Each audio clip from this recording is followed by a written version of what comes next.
What's up guys? Welcome uli sa ating panibagong vlog. Dahil Friday ngayon guys ay tayo ay magbabike na naman. Dahil ito lang ang araw natin na free tayo para magbike. So ngayon guys ay papunta tayo kung saan ang ating meet up place. So hindi naman kalayuan nito, mga 30 minutes lang na padyak papunta sa ating meet up place mula sa ating bahay. So hindi natin mamalayan guys na medyo mabilis na pala yung ating padyak. At ito na nga guys, ay medyo malapit na tayo sa ating meet up place. Dahil ang usapan natin guys, yung usapan namin pala ng aming mga kasama sa magbabike ngayong umaga ay alas 5 ng umaga ang aming meet up place. So ito na nga guys, at hindi ko na videoan nung kami ay nagkita-kita. Pero medyo tinanghali na kami dahil ay yung ibang kasama natin ay late na rin dumating. So siyempre mga Pilipino tayo nature natin yan na mga ganyan. Dito tayo dumaan sa tinuro sa atin ng ating leader. Ay ang sabi daw ay banayad lang naman na daan. So banayad lang naman.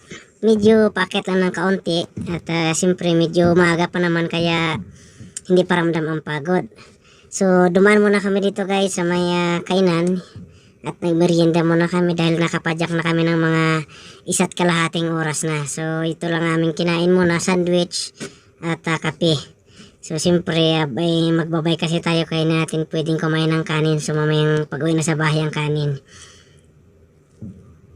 So pagkatapos namin kain, siyempre hindi naman tayo pwedeng magstay ng matagal kaya padyak na naman kami uli. Kaya ito na guys, malapit na tayo sa ating destination. So, sinong nagsasabi ng mga mahihina yung mga taga-Kamis? So, tingnan nyo naman guys. 150 km per hour ang takbo niyan. Dahan-dahan pa yan. How much more pa kaya pagkabilisan natin ang padyak dyan? Tingnan nyo naman kung gaano kabilis ang mga padyak yan. Hindi napapagod dyan.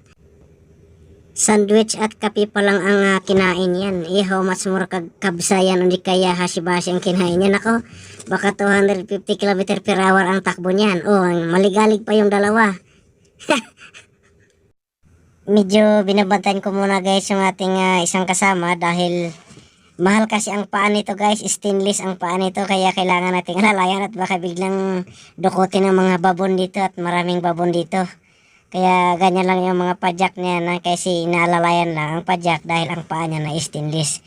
Kaya hindi natin pwedeng paspasan yan, baka lumabas yung stainless sa binti. After ilang oras na padyak guys, ganito lang naman kaganda ang lugar. Yan na yung madatnan.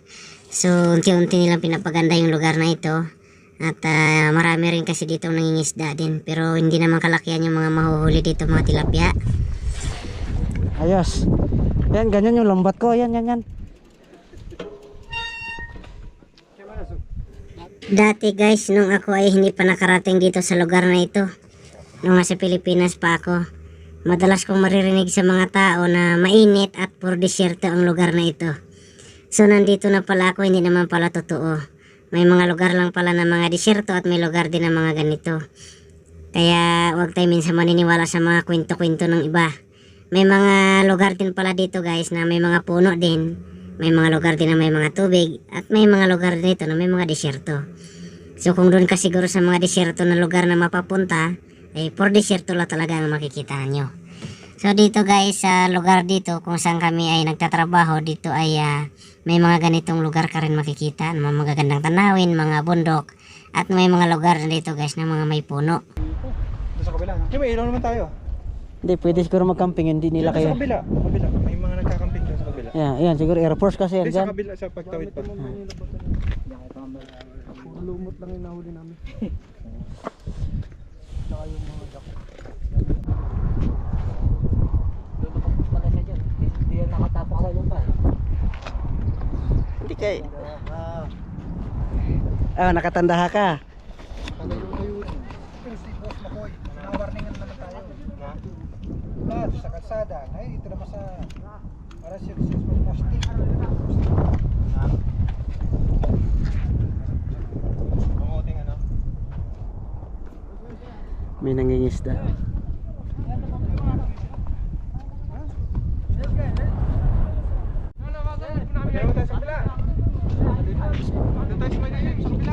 Oh, tara.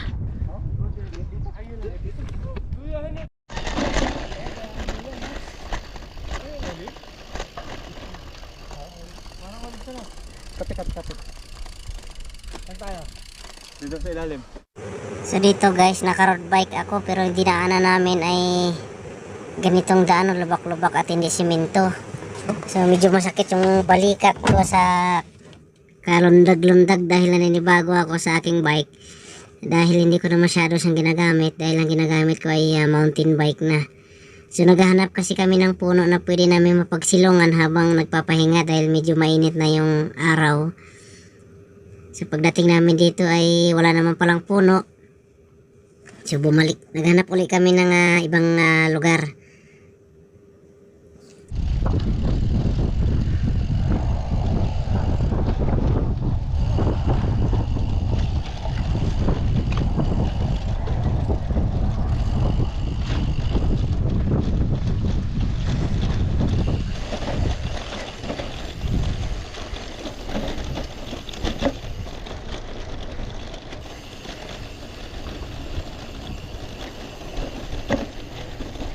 Ah, dulas.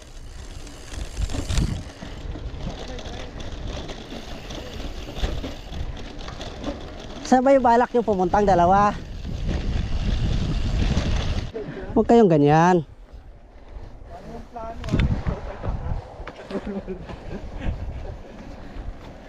Ayan, sumagtita rin tayo sa sunod. Ayan, dito. Diretso, may paikot yan. Meron doon. Ano yan? Ganda, no? Ano yan? Bale, 16 kilometers siya pa ikot. May mas maganda pa dyan na ano, na parang tayo lang, arkilahin natin sa susunod. Hopya! Hopya! Nagtituloy ako dati dito mag-isa lang eh.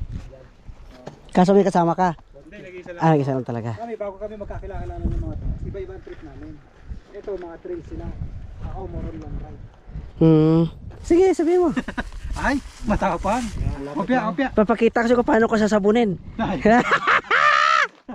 Hindi na makapagsalita. Isa lang.